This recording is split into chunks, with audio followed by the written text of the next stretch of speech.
أما بعد فأعوذ بالله من الشيطان الرجيم بسم الله الرحمن الرحيم والذين هم عن اللغو معرضون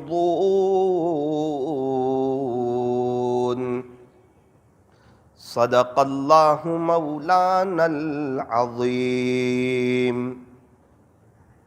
وقال النبي صلى الله عليه وسلم ذكر الله شفاء القلوب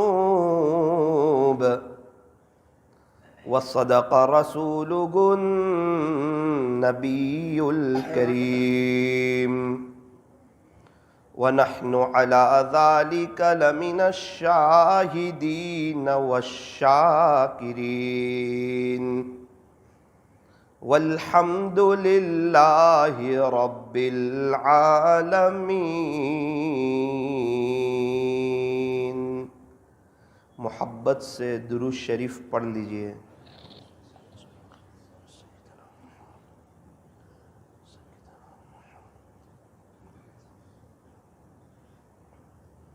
بزرگان محترم، عزیز نوجوانوں اور پردے میں بیٹھ کر سننے والی میری محترم دینی ماؤں اور بہنوں، یوں فرمایا کہ وقت جو ہیں یہ بہت بڑی دولت ہے، بہت قیمتی سرمایہ ہے، کیونکہ جو وقت ہاتھ سے چلا جائے وہ دوبارہ لوٹ کر آتا نہیں ہے۔ میری زندگی کے 31 سال گزر گئے، میں جتنی کوشش کروں، محنت کروں، چاہے جتنی مرضی پیسہ خرچ کروں، ساری رات تہجد میں روؤں، تڑپوں، لیکن یہ 31 سال واپس آنے والے نہیں ہیں۔ آپ میں سے کسی کے 25، 30، 35، 40، 45، 50، 60 سال گزر گئے، لیکن یوں فرمایا کہ گیا وقت پھر ہاتھ آتا نہیں، مرا بیل گھاس کھاتا نہیں۔ بھائی ایک جانور ہے، وہ مر جائے، اب وہ اپنا چارہ کھا نہیں سکتا۔ ابھی ہمارے سامنے دنیا بھر کی قیمتی نعمتیں رکھی جائیں، ہم استعمال کر سکتے ہیں، کھا سکتے ہیں، اس سے فائدہ اٹھا سکتے ہیں، لیکن اگر ہمارا انتقال ہو جائے پھر چاہے 100 قسم کی ویرائٹیز رکھی ہوں، ہم اس سے فائدہ نہیں اٹھا سکتے۔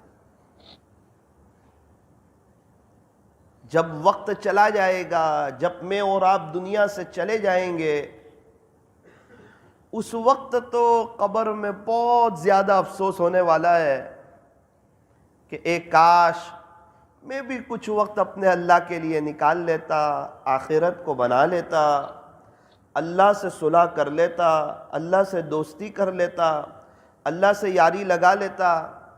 ایک پارہ پڑھتا تھا، کچھ 1.5 پارہ پڑھ لیتا، 1.5 پارہ پڑھتا تھا، 2 پارے پڑھ لیتا، تھوڑا سا میں بھی پابندی سے اللہ کے راستے میں وقت لگا دیتا، مہینے میں 3 دن چلا جاتا۔ اللہ کے راستے میں وقت لگانے والے 2 قسم کے لوگ ہیں۔ ایک وہ لوگ ہیں جو ہمارے بڑوں کی چاہت کے مطابق، ترتیب کے مطابق وقت لگاتے ہیں، اور ایک وہ لوگ ہیں جو اپنی سہولت کے مطابق وقت لگاتے ہیں۔ 2 قسم کے لوگ ہیں۔ جو ترتیب سے وقت لگاتے ہیں ان کی تو تربیت ہوتی ہے، ان کا وقت صحیح گزرتا ہے، ایک وقت آتا ہے اللہ تعالیٰ ان کی دنیا بھی بناتے ہیں اور آخرت بھی بناتے ہیں۔ اور کچھ لوگ وہ ہیں جو ترتیب سے وقت نہیں لگاتے بلکہ اپنی سہولت سے، میں جب فری ہوں، جب میرے کاروبار میں مندی ہو، جب میرا دنیا کا کوئی کام کاج نہ ہو تب میرے پاس اللہ کے لیے وقت ہے، ورنہ میرے اہم وقت میں سے میرے پاس اللہ کے لیے نعوذ باللہ وقت نہیں ہے۔ یوں فرمایا ان کو برکت تو مل جاتی ہے، تربیت نہیں ہوتی ہے۔ اچھا، وقت دونوں کا گزر جاتا ہے، جو ترتیب سے وقت لگاتے ہیں زندگیاں ان کی بھی گزر رہی ہے بڑی سکون سے، اطمینان سے، برکتوں سے، اور جو اپنی سہولت سے وقت لگاتے ہیں وہ زندگی ان کی بھی گزر رہی ہے۔ یوں فرمایا یہ زندگی تو گزر جاتی ہے، یہ وقت کسی کے لیے رکتا نہیں، وقت تھمتا نہیں، اس لیے فرمایا وقت کی قدر کرو۔ اگر کوئی انسان کچھ کرنا چاہتا ہے، اللہ کو راضی کرنا چاہتا ہے، بڑے پیمانے پر آخرت کی تیاری کرنا چاہتا ہے، اس عاجز کی ایک بات یاد رکھنا، جب تک وقت کی قدر نہیں کرو گے وہاں تک کوئی بڑا سرمایہ ہاتھ نہیں لگنے والا۔ جتنے اللہ والے ہیں یہ سب وقت کی بڑی قدر کرتے تھے، بہت زیادہ اپنے وقت کو وصول کرتے تھے، ان کا پورا ایک نظام الاوقات بنا ہوا تھا وقت کو وصول کرنے کا۔ یوں فرمایا کہ ایک سیکنڈ کی قدر ان سے پوچھو جن کا ایک سیکنڈ کے لیے ایکسیڈنٹ ہوتے ہوتے بچ جاتا ہے، گزر رہا تھا ایک سیکنڈ کے لیے، بڑا ایکسیڈنٹ ہوتے ہوتے بچ گیا، یا تو بائک پر ہو یا کار پر ہو یا چل کر جا رہا ہو، بالکل قریب سے بس گزر گئی ایک سیکنڈ کے لیے۔ اس کو پوچھو ایک سیکنڈ کتنی قیمتی ہے؟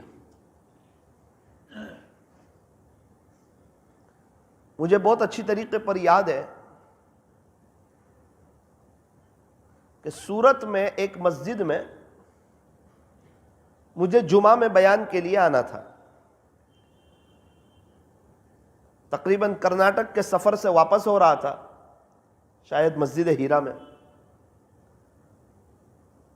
30 سیکنڈ کے لیے میں ٹرین چک گیا۔ بس میرے سامنے سے ٹرین گزر رہی ہے، اتنا ہے کہ لوگوں نے مجھے آواز دی کہ نا ابھی نہ بیٹھو، گرنے کا خطرہ ہے، اور اس کا جو میں نے خمیازہ بھگتا، لوکل ٹرین پکڑنی پڑی، وراڑ کے قریب آنا پڑا، پھر پتا چلا کہ وہاں اس نام کی کوئی ٹرین نہیں ہے، اور میں 2 بجے اپنے گھر پہنچا، نہ سورت آ سکا، نہ مسجد ہیرا میں آ سکا، نہ مجھے جمعہ مل سکا۔ اس وقت احساس ہوا کہ 30 سیکنڈ کتنی قیمت رکھتی ہے انسان کی زندگی۔ ایک بزرگ کا ایک ملک کا سفر تھا، تو تقریباً وہ 1 منٹ کے لیے فلائٹ چک گئے۔ وہ کیسے چکے؟ فلائٹ کھڑا ہوا ہے، سیٹ بھی ان کی بک ہے، ٹکٹ بھی ان کے پاس موجود ہے، آگے کا پورا پروگرام بھی بنا ہوا ہے، بس یہ ہے کہ فلائٹ کا ڈور کلوز ہو گیا۔ حضرت ریکویسٹ کر رہے ہیں، منت سماجت کر رہے ہیں، اسے سمجھا رہے ہیں، بھائی صاحب بہت اہم پروگرام ہے، آپ کی بڑی مہربانی ہوگی اگر آپ جو ہے فلائٹ کا دروازہ کھول دیں۔ آپ کو کس کو جواب دینا ہے؟ میری سیٹ بھی بک ہے، ٹکٹ بھی میرے پاس ہے، میرا لگیج بھی اس فلائٹ میں جا چکا ہے، آپ کی بڑی مہربانی ہوگی، آپ بتائیں میں کیا کر سکتا ہوں؟ کہا کہ سر پہلے آپ سے ہم معافی چاہتے ہیں، آپ جتنا مرضی خرچ کرو، جو مرضی کرو، ایک قاعدہ ہے سرکار کا کہ فلائٹ کا ڈور ایک مرتبہ کلوز ہو جائے پھر وہ اوپن نہیں ہوا کرتا، مفتوح نہیں ہوا کرتا، کھلا نہیں کرتا۔ آپ جتنی مرضی ہمیں سمجھا لیں، جتنی مرضی آپ منت سماجت کر لیں، جتنی مرضی آپ ریکویسٹ کر لیں، یہ فلائٹ کا دروازہ اب آپ کے لیے نہیں کھل سکتا۔ جن دنوں میری اور آپ کی آخری گھڑیاں ہوگی، ملک الموت آ جائیں گے، اور جب روح قبض کرنے لگیں گے اس وقت انسان تڑپ رہا ہوگا، کانپ رہا ہوگا، اس کو پتا ہے اب نتیجہ آنے والا ہے سامنے. ایگزام میں پتہ نہیں چلتا ہے, انسان پنکھے کے نیچے بیٹھا ہوتا ہے, صحیح لکھے غلط لکھے دونوں دیکھنے میں برابر لگتے ہیں, لیکن یہ بات ضرور ہے صحیح لکھنے والے کو یہ پتا ہوتا ہے کہ انشاءاللہ جب ریزلٹ آئے گا نا تو کامیابی قدم چومے گی, اور غلط لکھنے والے کو یہ پتا ہوتا ہے ابھی تو میں بیٹھا ہوا ہوں پنکھے کے نیچے, آرام سے ہوں, کوئی بے عزتی نہیں ہو رہی ہے, کوئی بولنے والا نہیں ہے, لیکن چونکہ اسکول میں محنت سے پڑھا نہیں تھا, ٹیوشن گیا نہیں تھا, اپنی مستی میں مست تھا اور وہاں کے رولز کو فالو نہیں کیا تھا, میں رات میں پڑھنے نہیں بیٹھتا تھا, اس لیے میرا ریزلٹ برا آنے والا ہے. یہ چیز اس کو اندر سے ستاتی ہے, اس کو اندر سے بے چین رکھتی ہے. بالکل اسی طرح اس دنیا میں کچھ لوگ ایسے ہیں جو اپنے اللہ کے فرما بردار ہیں, ان کا دل مطمئن ہے کہ میں کیسا بھی ہوں, بڑا گنہگار ہوں, لیکن اللہ مجھے 5 وقت مسجد میں لاتا ہے, کچھ ذکر وغیرہ کروا دیتا ہے, امید ہے کوئی ادا اللہ پسند کر لے گا. ایسی ہے تو نہیں کہ اللہ کو پسند آ جائے, لیکن امید ہے اللہ کو ضرور رحم آئے گا, اسی لیے وہ مجھے 5 وقت مسجد میں آنے کی توفیق دیتا ہے. یہی تو وجہ ہے وہ فجر کی نماز میں جب دنیا میٹھی نیند سو رہی ہوتی ہے, اندھیرا چھایا ہوا ہوتا ہے, اس وقت میرا اللہ مجھے اٹھا دیتا ہے اور بستر مجھے اچھال دیتا ہے, چاہے ٹھنڈی ہو, گرمی ہو, بارش ہو, ہر حال میں اللہ مجھے مسجد میں لاتے ہیں اور میں اپنی پیشانی اللہ کے سامنے جھکاتا ہوں. یہ اس بات کی علامت ہے, امید ہے کہ اللہ موت کے وقت مجھ پر رحم فرمائیں گے. اگر رحم نہیں کرنا ہوتا تو شاید فجر کی نماز کی توفیق نہ دیتے. ظہر کی نماز پڑھنا آسان ہے, ایک ماحول بنا ہوا ہے, دکان کا ماحول ہے, شیڈیول ہے, ابا بھی کہتے ہیں چل بیٹا تو اس مسجد میں پڑھ لے, میں یہاں پڑھ لوں گا, ملازم سے بھی کہتے ہیں آپ کو یہاں پڑھنی ہوگی. تو 4 وقت کی نمازیں ایک ماحول بنا ہوا ہے, اس کی وجہ سے الحمدللہ آسان ہے. لیکن فجر کی نماز جہاں انسان کو کوئی نہیں دیکھتا, وہ اور اس کا اللہ, رات کی تنہائی ہے, میٹھی نیند آ رہی ہے. فجر کی نماز میں بہت زیادہ میٹھی نیند آتی ہے, اور وہ ایسی میٹھی نیند ہوتی ہے جو انسان کو الارم بند کرنے پر مجبور کرتی ہے. شیطان بھی بڑا چالاک ہے, یہ نہیں کہتا تو فجر کی نماز چھوڑ دے, وہ یوں کہتا ہے جماعت کے وقت میں 10 منٹ باقی ہے, بس تو 10 منٹ آرام کر لے. وہ 10 منٹ کی تشکیل کرتا ہے, اور یہ 10 منٹ کی تشکیل میں ہماری سنت تب ہوتی ہے جب فجر کی نماز کھڑی ہوتی ہے. حالانکہ نماز کھڑی ہو اس وقت سنت پڑھنا ایک مستقل مسئلہ ہے. آپ کہیں گے کہ امام ابو حنیفہ رحمت اللہ علیہ کے یہاں تو آخری قاعدہ ملنے کی امید ہو تب بھی فجر کی سنت پڑھ لینی چاہیے. وہ کبھی کبھار ہو تب, اس کی عادت بنا لے تب نہیں. ایک چھوٹا گناہ بھی بار بار کرنے سے بڑا گناہ ہو جاتا ہے. یہ تو بندہ اس کی عادت بنا لیتا ہے کہ 10 منٹ تک میں امام صاحب کے پیچھے کھڑا رہوں, اس سے تو بہتر ہے کہ میں 2 رکعت سنت اطمینان سے پڑھوں اور قاعدے میں شریک ہو جاؤں, اور 2 منٹ میں پھر سلام پھیر کر میں اپنے گھر پہ چلا جاؤں. پہلے زمانے میں منافقین لوگ بھی مسجد میں آتے تھے. پیارے نبی کے زمانے میں ایسا ماحول بنا ہوا تھا کہ منافق کی بھی ہمت نہیں ہوتی تھی کہ وہ نماز چھوڑ دے.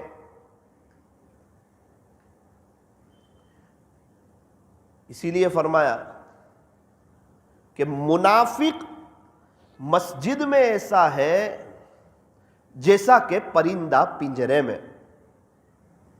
پرندہ پنجرے میں ہلتا ہی رہتا ہے, اس کو چین نہیں پڑتا, پھڑ پھڑاتا ہے, تڑپتا ہے, سوچتا ہے کہ کب پنجرا کھلے اور میں اڑ جاؤں.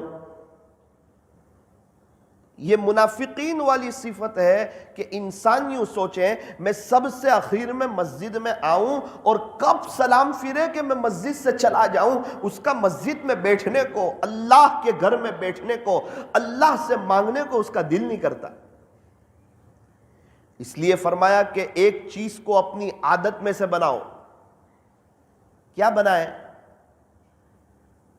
کہ جب بھی ہم انشاءاللہ مسجد میں آئیں گے، فجر کی نماز ہو، ظہر کی نماز ہو، عصر کی نماز ہو، مغرب کی نماز ہو، عشاء کی نماز ہو، جب سب نماز ختم ہو جائے گی سنت وغیرہ، تو ہم خالی ہاتھ تو نہیں جائیں گے، ضرور اپنے اللہ سے بھیک مانگ کر ہی جائیں گے۔ ایک گراہک ہماری دکان پر آئے اور اس مال کی ہم اس کو فضیلت بیان کرتے رہیں، یہ اس کوالٹی کا ہے، اس کیٹیگری کا ہے، اتنا اچھا ہے، اتنا شاندار ہے، یہاں کا بنا ہوا ہے۔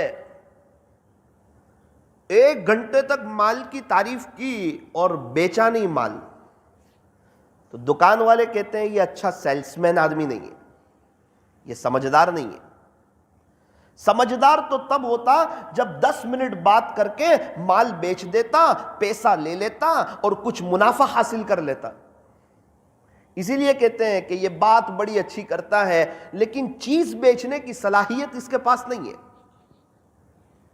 پھر اس کا شمار سیلس مین میں نہیں ہوتا ہے، پھر وہ آدمی چائے لانے کے کام لگتا ہے، کانچ کی صفائی کے کام لگتا ہے، گھڑی والنے کے کام لگتا ہے۔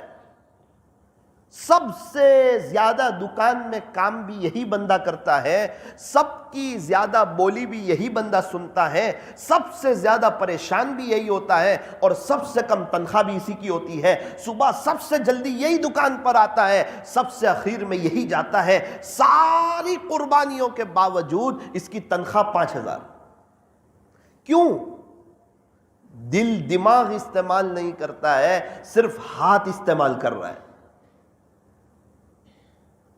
ایک آدمی آ رہا ہے، نماز تو پڑھ رہا ہے لیکن اٹھک بیٹھک کر رہا ہے، دل کا استعمال نہیں کرتا کہ میں اپنے مالک کے سامنے کھڑا ہوں، اللہ مجھے لے آئے ہیں، دنیا کے جھمیلوں سے لے آئے ہیں، لوگوں کے پاس وقت نہیں ہے، لوگ مسجد میں آنے کے لیے تیار نہیں ہیں، اور بے حیائی، فحاشی اور عریانیت کا ماحول ہے، اور موبائل کا دورہ ہے، اور انٹرنیٹ کی فراوانی ہے، اور گناہوں کے بازار گرم ہے۔ میرے گناہوں کے باوجود، غفلت کے باوجود میرے رب نے مجھ پہ کرم کیا ہے اور مجھے مسجد میں لے آئے ہیں اور وضو بھی کروا دیا ہے، اور اپنے گھر میں اس رب نے ہمیں کھڑا بھی کروا دیا ہے، اور ہم نے اللہ اکبر بھی کہہ دیا ہے، اور اللہ اب ہماری طرف متوجہ ہے۔ اس وقت یہ بندہ جہاں سے آیا تھا پھر وہیں کے خیالوں میں ڈوب جاتا ہے۔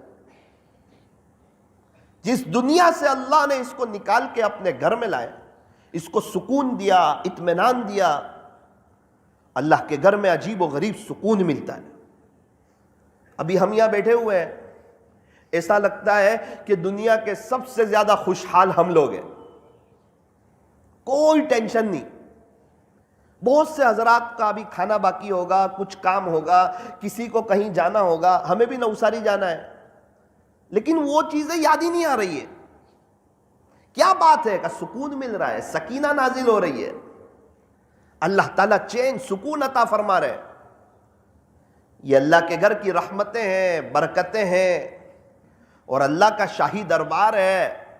یہاں اللہ تعالیٰ ہمیں بلاتے ہیں نوازنے کے لیے، دینے کے لیے، لیکن افسوس، صد افسوس، ہم آتے تو ہیں، نماز بھی پڑھتے ہیں، لیکن مانگے بغیر چلے جاتے ہیں۔ اس لیے فرمایا مانگ کر کے جاؤ، اس بات کو طے کرنی ہے۔ یہ جو اصلاحی مجلسیں ہو رہی ہے، یہ جو بیانات ہو رہے ہیں، اس کا بنیادی مقصد یہ ہے کہ جو بات ہم سنیں اس پر عمل کرنے کی کوشش کریں۔ کچھ بات اپنے پلو میں باندھ لیں اور لے کر کے جائیں کہ آج کی مجلس میں بیان کیسا ہوا، اس پر مجھے توجہ نہیں دینی، بیان ہمیشہ اچھا ہی ہوتا ہے، اللہ کے دین کی بات کبھی بھی بری ہوتی نہیں ہے، وہ کوئی بھی آدمی کرے، اللہ کے دین کی بات تو اچھی ہوتی ہے، لیکن مجھے عمل کرنا ہے، مجھے اپنی زندگی کو چینج کرنا ہے، مجھے اللہ کی طرف آنا ہے، رجوع اللہ اور انابت اللہ کرنا ہے۔ انسان کو چاہیے کہ وہ اس بات کو طے کریں۔ آج کی مجلس میں کیا بہتر ہو کہ میں اور آپ اس بات کو طے کریں کہ انشاءاللہ ثم انشاءاللہ ہر نماز میں ہم آئیں گے نا 4-5 منٹ ضرور اللہ سے بھیک مانگ کر کے جائیں گے، پھر دیکھنا زندگی خوشیوں سے بھر جائے گی۔ یوں فرمایا کہ دعاؤں کا رنگ نہیں ہوتا، یوں فرمایا کہ دعاؤں کا رنگ نہیں ہوتا، لیکن جب یہ رنگ لاتی ہے تو زندگی رنگوں سے بھر جاتی ہے۔ لوگ کہتے ہیں کہ پیسہ جمع کرو برے وقت میں کام آئے گا، اللہ والے کہتے ہیں کہ اپنے اللہ کے لیے وقت نکالو، انشاءاللہ زندگی میں برا وقت ہی نہیں آئے گا۔ سب لوگ اچھے دن کی تلاش میں، یوں فرمایا کہ جس کے پاس اللہ کے لیے وقت نہ ہو اس کے اچھے دن آیا نہیں کرتے، اور جس کے پاس اللہ کے لیے وقت ہو برے دن اس کے قریب سے گزرا نہیں کرتے۔ اللہ کے لیے وقت ہونا بڑی اہم چیز ہے۔ حضرت فرماتے ہیں میں سمجھاتا رہا، ریکویسٹ کرتا رہا، انہوں نے میری ایک بات نہ مانی، 1 منٹ کے لیے میں فلائٹ چوک گیا، سارے پروگرام آگے پیچھے ہو گئے۔ اس وقت پتا چلا کہ 1 منٹ زندگی میں کتنی قیمت رکھتی ہے۔ جس ماں کے یہاں بچہ 1 مہینے پہلے آ جاتا ہے، 9ویں مہینے آتا، صحیح سالم ہوتا، تندرست ہوتا، بے عیب ہوتا، کوئی تکلیف نہیں ہوتی، اس کو کانچ کی پیٹی میں رکھنا نہیں پڑتا، سانس کی تکلیف نہیں ہوتی، لیکن پتہ نہیں کیا ہوا، اچانک درد ہوا، 1 مہینے پہلے بچہ آ گیا، بچہ کمزور ہوا، کوئی عیب دار ہوا، اس ماں کو پوچھو پوری زندگی اس کو صدمہ رہتا ہے، کاش 1 مہینے بعد اور بچہ آیا ہوتا۔ اور سال کی قدر ان سے پوچھو جو بیچارے فیل ہو جاتے ہیں اور انہیں وہ سال دوبارہ ریپیٹ کرنا پڑتا ہے، ان سے پوچھو۔ ہمارے ڈابھیل میں ایگزام ہوتی ہے، امتحان ہوتا ہے عالم کلاس میں، اس میں ایک عجیب و غریب شرط ہے، کوئی بچہ سپلیمنٹری پر اپنا نام نہیں لکھ سکتا، اگر کسی نے نام لکھ دیا تو یہ مدرسے کی طرف سے بہت بڑا جرم شمار کیا جائے گا، اور ہو سکتا ہے اسی وقت اس بچے کو مدرسے سے نکال دیا جائے، نام نہیں۔ وہ محتمم صاحب اس کو بتا دیں گے کہ تیرا نمبر 68 جب بھی تیری سپلیمنٹری آئے تیرے صرف 68 نمبر لکھنا ہے، 68 لکھنا ہے اور کچھ نہیں، تاکہ جو استاذ پرچے چیک کر رہے ہیں ان کو یہ نہ پتا چلے کہ یہ بچہ کون ہے، یہ میری خدمت کرتا ہے وہ ہے یا کون ہے، یہ میرا بیٹا ہے یا کون ہے، یہ میرا رشتہ دار ہے یا کون ہے، یہ پہلی صف کا بچہ ہے یا کون ہے، اس کو کچھ نہیں آتا یہ وہ بچہ ہے یا کون ہے، کچھ پتا نہ چلے۔ کبھی ایسا ہوتا ہے ایک بچے کو بہت کچھ آتا ہے، ایک دن اس کی چھٹی ہوئی تھی، وہی سوال ایگزام میں آ گیا، اب اس کو وہ سوال آتا نہیں، استاذ کو پتا چل جائے تو استاذ کیا سوچتے ہیں کہ یہ بچہ تو جو ہے بڑا ہوشیار ہے، وہ تو ایک آدھ غلطی سے اس کو نہیں آ رہا ہے اس لیے اس کو اچھے نمبر دے دو. اور جس بچے کو کچھ نہ آتا ہو, ایک دن کا سبق اس نے اچھی طرح سنا ہو, وہی سوال آ گیا ایگزام میں, تو استاد کیا سوچے گا کہ یار یہ تو اس کو تو کچھ یاد نہیں ہوتا, یہ تو ایک آدھ سوال اس کو آ گیا, اس کو کم نمبر دو. حالانکہ استاد ایسا کرتے نہیں, لیکن ایسا ہو سکتا ہے. اس احتمال کی وجہ سے ایک قاعدہ بیان کیا کہ یوں فرمایا کہ سپلیمنٹری پر اور جو پرچہ لکھ رہے ہیں اس پر محتمم صاحب نے جو نمبر لکھ دیا ہے وہی لکھنا ہے, اس کے علاوہ کا نمبر لکھنا یوں فرمایا کہ جرم شمار ہوگا. اسی لیے ہم نے دیکھا ڈابھیل میں جب بھی رات میں آنکھ کھلے کلاس کی لائٹیں چل رہی ہوتی ہیں, بچے پڑھ رہے ہوتے ہیں. ایگزام کے وقت میں آپ 4 بجے چلے جاؤ, بچے پڑھ رہے ہیں. رات کو آپ 1 بجے چلے جاؤ, بچے پڑھ رہے ہیں. درس گاہوں کی لائٹ چل رہی ہے. صبح کی نماز کے بعد آپ نظارہ دیکھو, کوئی کسی سے بات کرنے کے لیے تیار نہیں. پتہ ہے کہ میں فیل بھی ہو سکتا ہوں, چاہے میں کتنا ہوشیار ہوں, میرا 1 سال بگڑ بھی سکتا ہے. نتائج کا اعلان ہوتا ہے, حضرت مفتی محمود صاحب باڈولی دامت برکاتہم کرتے ہیں. بچے اتنے ٹینشن میں ہوتے ہیں, آپس میں یہ بات چل رہی ہوتی ہے کہ آج تو قیامت صغریٰ قائم ہو گئی, چھوٹی قیامت آ گئی. اخیر تک یہ پتہ نہیں چلتا کون بچہ پاس ہے یا فیل ہے.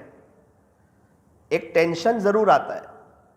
اتنی بات ضرور پتہ چلتی ہے کہ 70 بچے ہیں, 70 بچے ہیں, اوپر جو انعام پہنچا ہے وہ 60 کا پہنچا ہے. اس کا مطلب 10 بچے فیل ہیں. جو پاس ہوا اس کو انعام ملے گا, جو فیل ہوا اس کو انعام نہیں ملے گا. سارے بچے ٹینشن میں ہوتے ہیں, ہوشیار بچے, سمجھدار بچے ٹینشن میں ہوتے ہیں کہ کہیں وہ فیل ہونے والوں میں ہمارا نام نہ ہو. اور خدا نہ خواستہ جو 10 بچے فیل ہوئے ہوتے ہیں, جب ان سے ملاقات ہوتی ہے اور وہ جب روتے ہیں, تڑپتے ہیں, ہم کیا منہ بتائیں گے ہمارے امی ابو کو.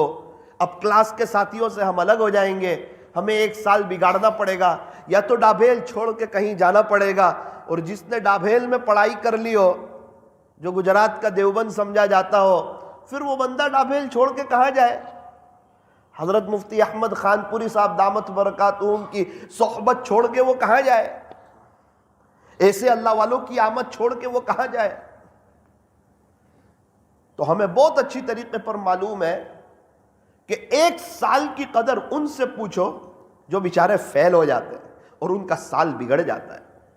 اس لیے میرے عزیزو, یہ زندگی بڑی قیمتی ہے. زندگی کی قدر قبرستان والوں سے پوچھو جو آج مر چکے ہیں, انتقال کر چکے ہیں. ان کی فیملی موجود ہے, ان کے پراپرٹی موجود ہے, ان کی دکانیں موجود ہیں, ان کے کاروبار موجود ہے, لیکن ایک ایک سبحان اللہ کے محتاج ہو گئے, ایک ایک روپیہ صدقہ کرنے کے محتاج ہو گئے, ایک ایک پائی ثواب کے محتاج ہو گئے. ان کے بچوں کے پاس, ان کی فیملی کے پاس, ان کے گھر والوں کے پاس اب وقت نہیں ہے. گھر کی صفائی کی ضرورت ہے اور دکان چلانے کی ضرورت ہے. ان کے بیٹے مشغول ہیں, اپنے بچوں کو اللہ کا دین سکھایا نہیں, انہیں دیندار اور نیک بنایا نہیں. آج ان کے بچے ان کو یاد کرنے کے لیے تیار نہیں.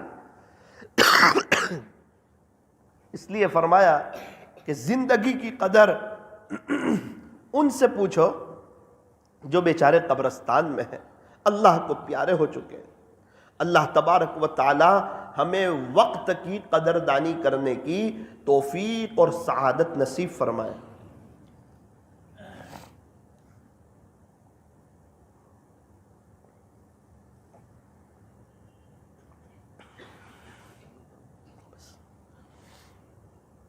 اسی لیے ایک بزرگ فرماتے ہیں,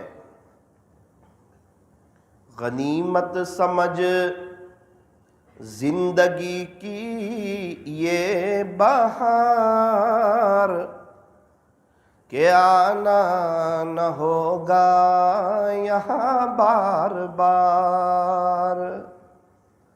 فرمایا ابھی جو زندگی ہے, جو سانس چل رہی ہے, توبہ کا دروازہ کھلا ہوا ہے, نیکیوں کا موسم چل رہا ہے, اس کو غنیمت سمجھو.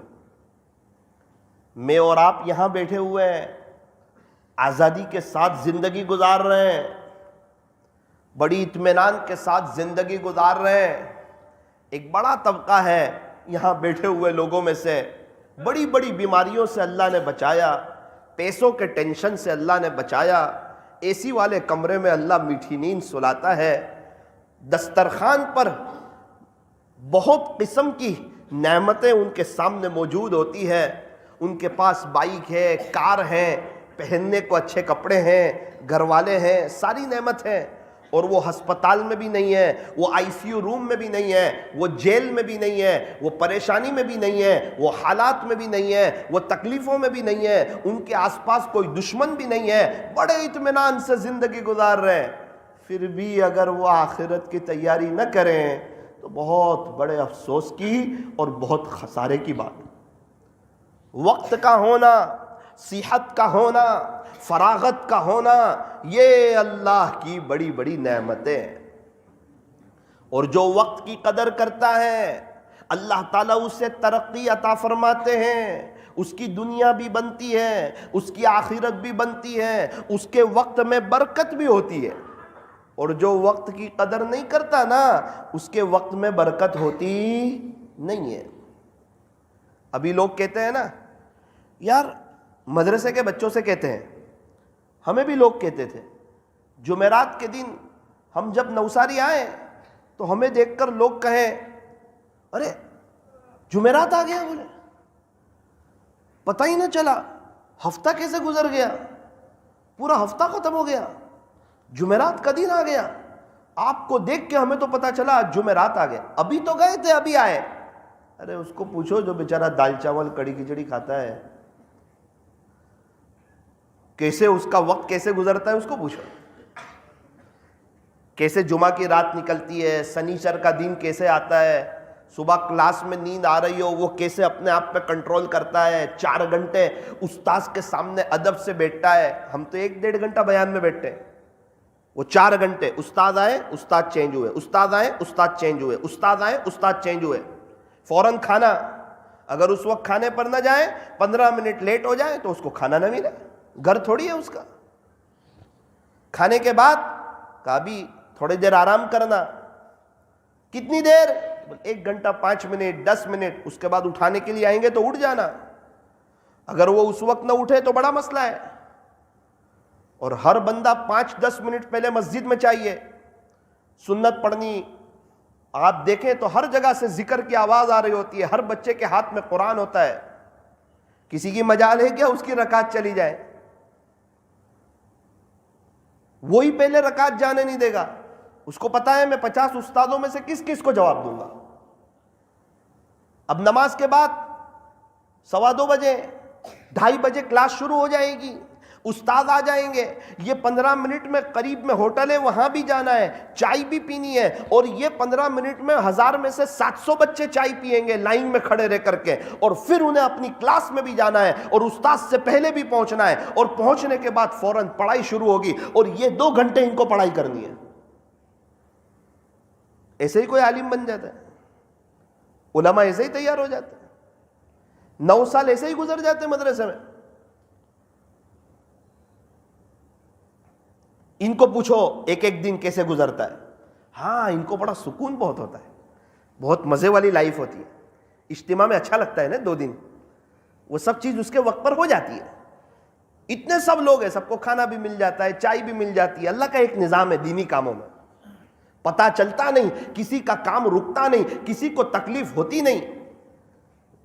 اب عصر کے بعد باہر جا رہا ہے، اسی میں اس کو گاؤں سے دودھ لانا ہے، مغرب کے بعد فوراً جیسے ہی سنت وغیرہ پڑھ لی فوراً کلاس میں، ورنہ محتمم صاحب باہر آ جائیں گے ابھی، اور کلاس میں جا رہا ہے، استاذ کی نگرانی شروع، اب کتنی دیر پڑھائی ہوگی، کا 2 گھنٹے، کیا کرنا ہے، کا صبح 6 گھنٹے جو پڑھایا نا اس کی تکرار کرنی ہے۔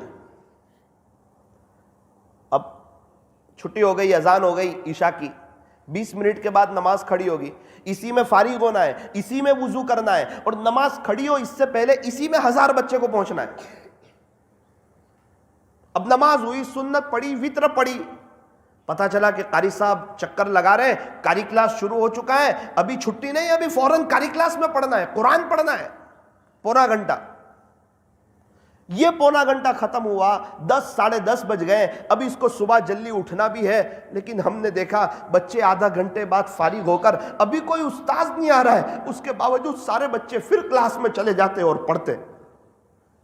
آپ دیکھو نا، کبھی ایک مرتبہ آپ ڈابیل چلے جاؤ، مغرب کی نماز پڑھو، عشاء کی نماز پڑھو، رات 12 بجے تک دیکھو کیا ہوتا ہے، کیسے ہوتا ہے۔ سب مدرسے میں ایسا ہی ہوتا ہے، لیکن چونکہ ہم نے ڈابیل میں پڑھا اس لیے ہمیں وہاں کا معلوم ہے۔ میں یہ نہیں کہہ رہا کہ وہ مدرسہ آگے دوسرے مدرسے پیچھے، نہ نہ نہ، جہاں اللہ کے دین کی تعلیم ہو رہی ہو سب آگے۔ اور جب ہم جمعرات کو آئے تو لوگ ہمیں کیا کہتے ہیں؟ جمعہ کو، جمعرات کو پتہ ہی نہیں چلا ہفتہ کہاں گزر گیا۔ ارے پتہ آپ کو کیسے چلے گا؟ ان کو پوچھو جن کا مدرسے میں ہفتہ گزرا ہے، ان کو پتہ چلا ہے ہفتہ کیسے گزرا ہے۔ ہمیں پتہ چلتا ہے پہلے ہی روزے میں ایک دن بہت اچھی طریقے پر، جلدی افطاری کا وقت آتا ہی نہیں ہے تو کیسا برکتی دن ہو جاتا ہے۔ تو جب آدمی اللہ کی طرف آتا ہے نا تو اس کی ہر چیز میں برکت ہو جاتی ہے، اور جہاں برکتیں آتی ہے ٹینشن ختم ہو جاتے ہیں۔ آج ساری پریشانیاں بے برکتی کی ہیں۔ پہلے گھر کا ایک آدمی کماتا تھا، 10-11 لوگ آرام سے کھاتے تھے، آج گھر کے سارے لوگ کماتے ہیں پھر بھی خرچے پورے نہیں ہوتے۔ کیا بات ہے؟ فرمایا کہ برکت نہیں۔ برکت کیوں نہیں؟ فرمایا کہ نیتیں صاف نہیں، بھائی بھائی سے خوش نہیں، بہن بہن سے خوش نہیں، ماں باپ بچوں سے خوش نہیں، بچے ماں باپ سے خوش نہیں۔ ایک ہی گھر میں سب ایک دوسرے سے دور ہے، دلوں میں دراریں ہیں، نفرتیں ہیں، برکت آوے کہاں سے؟ جہاں نیت میں کھوٹ ہوتی ہے نا، برکت دوسرے دروازے سے باہر چلی جاتی ہے۔ 10,000 کمانے والے کا بھی پیسہ نہیں بچتا، اور لاکھ کمانے والے کا بھی پیسہ نہیں بچتا، اور 10 لاکھ کمانے والے کا بھی پیسہ نہیں بچتا، اور جن کے کروڑوں کے شو روم ہیں ان کا لاکھوں کا ویپاری کو دینے کا قرضہ ہوتا ہے، اور اس کا ٹینشن سر پہ سوار ہوتا ہے۔ جب نیتوں میں کھوٹ آتی ہے اللہ تعالیٰ ایسے بندے کو مشغول کر دیتے ہیں، مجبور کر دیتے ہیں، دنیا کے حوالے کر دیتے ہیں، اس کو پھانس دیتے ہیں۔ ایک بچے نے اپنے ابا سے کہا کہ ابا برکت کس کو کہتے ہیں؟ اس کے والد صاحب اس کو گھر کے حمام میں لے گئے اور گیجر بتایا اور کہا بیٹا 28 سال ہو گئے، یہ بگڑا نہیں، بند ہوا نہیں، ابھی تک گرم پانی آ رہا ہے، اس کو برکت کہتے ہیں۔ ڈابیل میں ایک استاذ کے یہاں ہم گئے تو وہ اپنے کچن میں لے گئے، ان کے پاس گیس کا بوتل تھا، مجھے بتایا کہ مولانا صاحب 6 مہینے ہو گئے یہ ختم نہیں ہوا۔ میں نے کہا کیا بات کرتے ہو، کیسے ختم نہیں ہوا؟ آپ کے یہاں اتنے مہمان آتے ہیں، میں کئی دفعہ تو آیا، ختم کیسے نہیں ہوا؟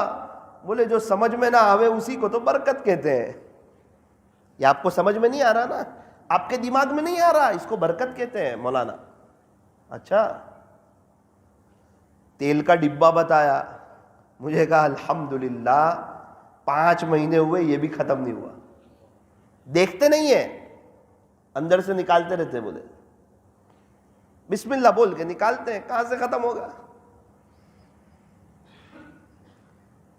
کتنے لوگ ہیں ان کو جب پیسے ملتے ہیں بسم اللہ بول کر کے لیتے ہیں اور یوں کہتے ہیں اللہ ان پیسوں میں برکت ڈال دے، اللہ ان کے پیسوں میں برکت ڈال دیتا ہے۔ 5,000 میں برکتیں ہو جاتی ہے، 10,000 میں برکتیں ہو جاتی ہے۔ کتنے لوگ ہیں مہینے میں لاکھوں روپے کماتے ہیں، بسم اللہ بول کے لیتے نہیں اور اس سے زیادہ کی فکر میں رہتے ہیں، اپنے اللہ سے خوش نہیں ہوتے، ان کے ان پیسوں میں برکت نہیں ہوتی۔ مائیں بہنیں سن رہی ہے، ان سے بھی کہنا چاہتا ہوں جب ان کو خرچی ملے تو بسم اللہ بول کر کے لیں، اور یہ دعا کریں کہ اللہ ان پیسوں میں برکتیں ڈال دیجئے، انشاءاللہ برکتیں ہمارے گھروں پر راج کرے گی انشاءاللہ۔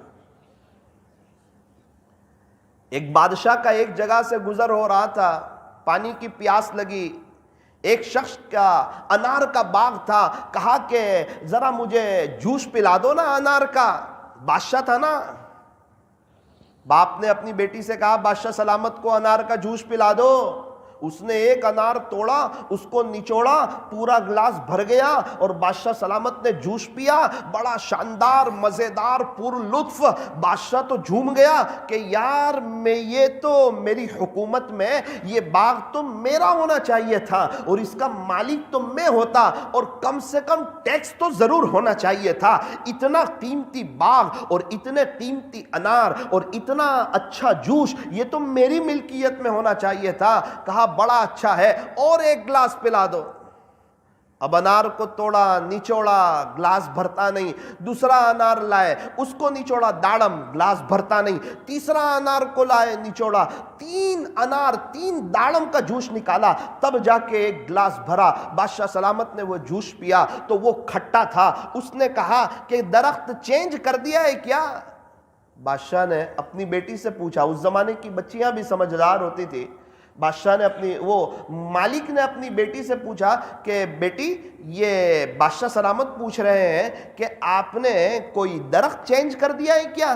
کھٹا بھی ہے اور 3 انار لینے پڑے۔ بیٹی نے فوراً کہا ابو درخت تو چینج نہیں کیا ہے، ایسا لگتا ہے ہمارے بادشاہ سلامت کی نیت چینج ہو چکی ہے۔ فوراً بادشاہ نے توبہ کی۔ اتنا فرق پڑتا ہے، ایک ہی درخت ہے، صرف نیت میں کھوٹ آئی، آگے پورا معاملہ مشکل ہو گیا۔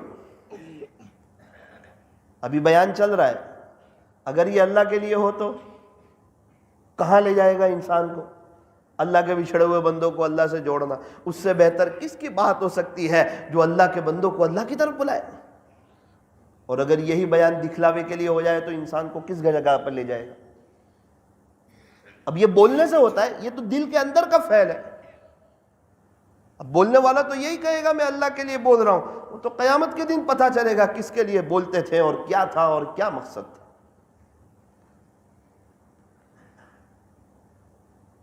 آپ لوگوں کی برکت سے اللہ تعالی ہمیں بھی اخلاص عطا فرما دے۔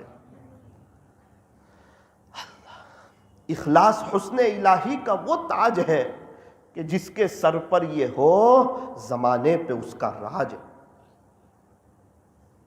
وقت کی قدر کرنا، اس لیے فرمایا جوانی کی قدر بوڑھے لوگوں سے پوچھو۔ جوانی کتنی قیمتی نعمت ہے۔ ماں باپ کی قدر ان سے پوچھو جن کے ماں باپ دنیا سے چلے گئے، وہ بتائیں گے ماں کیا چیز ہے اور باپ کیا چیز ہے۔ گزشتہ کل میں ایک جگہ بیان کے لیے گیا تھا، ایک واقعہ سنا، دل ہل گیا۔ اس واقعے کی وجہ سے پورا گاؤں رو رہا تھا۔ کیا ہوا؟ ابھی 4-5 دن پہلے ہی اس گاؤں میں ایک مفتی صاحب رہتے ہیں، اللہ والے ہیں، وہ کسی وجہ سے افریقہ گئے تھے، 32-33 سال کی عمر، ان کے 3 بچے، لڑکی 12 سال کی، لڑکا 8 سال کا، ایک لڑکی 5 سال کی۔ ان کا ایک مدرسہ بھی چلتا ہے چھوٹا سا۔ ان کی اہلیہ بڑی خدمت کرتی تھی اپنے بچوں کی، مدرسے میں پڑھنے والے بچوں کے کپڑے دھو دیتی تھی، ان کا کھانا بناتی تھی۔ ڈیلیوری کا وقت آیا، مفتی صاحب تو وہاں ہیں، امی کی طبیعت تھوڑی بگڑنا شروع ہوئی، ماں کی 30 سال کی عمر ہے، جوان ہے، خطرہ محسوس کرنے لگی کہیں میرا انتقال نہ ہو جائے۔ پہلے بچوں کو تیار کر دیا، انہیں دودھ بسکٹ کھلا دیا، بچوں کو سلا دیا، بچوں کو تکلیف نہ ہو۔ شوہر تو تھا نہیں، اور جس کو بھی کہیں وہ تو یہی بات کہے نا کہ بھائی وہ تو ایام حمل میں تو تکلیف ہوتی ہے۔ یہ سمجھ رہی تھی کہ پہلے بھی 3 بچے ہیں، یہ تکلیف کسی اور وجہ سے ہو رہی ہے۔ اس کے بعد وہ آرام کے لیے لیٹی، جب وہ آرام کے لیے لیٹی تو لوگ باہر نکل گئے کمرے کے، تھوڑی دیر میں آ کر دیکھا تو انتقال ہو گیا۔ بچوں کو تو پتہ نہیں، مفتی صاحب کو بتایا ایسا ایسا ہوا۔ اب ایک طرف بیوی بھی نہیں، انتقال ہو گیا، بچے چھوٹے چھوٹے ہیں، معصوم سے بچے ہیں، وہ بھی بے چین ہو گئے۔ ایک آدمی کل مجھے کار میں رکھنے کے لیے آ رہا تھا، اس نے کہا مولانا مجھے فون آیا مفتی صاحب کا 4:30 بجے اور کہا کہ ارجنٹ میرے بچے سے بات کراؤ. میں بھی برداشت تو نہیں کر سک رہا تھا, پورا گاؤں رو رہا تھا, لیکن میں نے ان کے بیٹے کو اٹھایا نیند میں سے کہ تیرے ابا تیرے سے بات کرنا چاہتے ویڈیو کال پہ. مولانا اس نے پتہ نہیں اس کو کیا ہوا, وہ تو سو گیا تھا, ان کو نہیں بتایا تھا تمہارے امی کا انتقال ہو گیا. اٹھتے ہی وہ پہلا جملہ پوچھتا ہے, بھائی یہ بتاؤ پہلے میری ماں کہاں ہے؟ یہ بستر پہ میرا امی نہیں ہے. ہم امی کے ساتھ سوتے ہیں نا, ہمارے امی کہاں ہے؟ وہ تو رات میں یہی سوئی تھی. میرے آنکھ میں آنسو آ گئے. میں پلٹ کے میں تھوڑی ہمت رکھی, اس کے ابو سے بات کرائی. پھر مشورہ ہوا کہ صبح نماز ہے جنازے کی, بچے ہیں, بتانا تو ہے ہی ماں کو, بعد میں بتائیں گے, بہت روئیں گے. بہت سمجھایا بچوں کو اور بچوں کو بتایا. بہت روئے بچے, بہت تڑپے. نانی نے اور بستی والوں نے بہت مشکل سے انہیں سنبھالا. پھر کہا مولانا اب وقت آیا جنازہ اٹھانے کا. جنازے میں رکھ دیا تھا ان کی اماں کو, بولے ہمارے قریبی رشتہ دار ہوتے ہیں. بیٹی آئی اور وہ جنازے کو پکڑ لیا اور کہنے لگی میری ماں کو لے کے مت جاؤ, بس ایک ہی بات, میرے امی کو لے کے کہاں جا رہے ہیں؟ میرے تو ابا بھی باہر ہے, تم یہ میری ماں کو کہاں لے جا رہے ہیں؟ میرے امی کو مت لے جاؤ. 8 سال کا بچہ تو رو رہا ہے, تڑپ رہا ہے, وہ 5 سال کی بچی رو رہی ہے, تڑپ رہی ہے.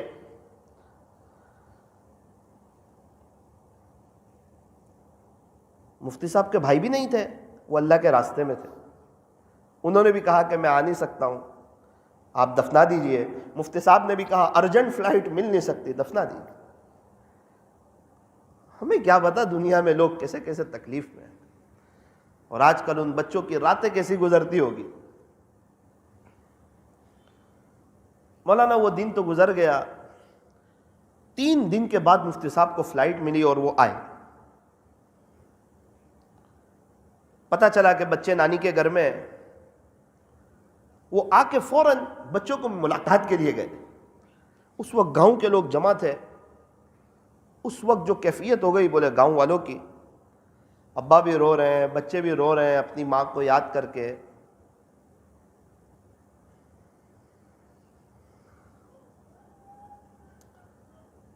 اور ہم سمجھتے ہیں کہ ہم پریشان ہیں. پتہ نہیں کون سمجھ میں آتا, ہم کیوں اللہ کی طرف نہیں آتے, کیوں ہمارے پاس قرآن کے لیے وقت نہیں ہے, ذکر کے لیے وقت نہیں ہے. یہ زندگی بے وفا ہے.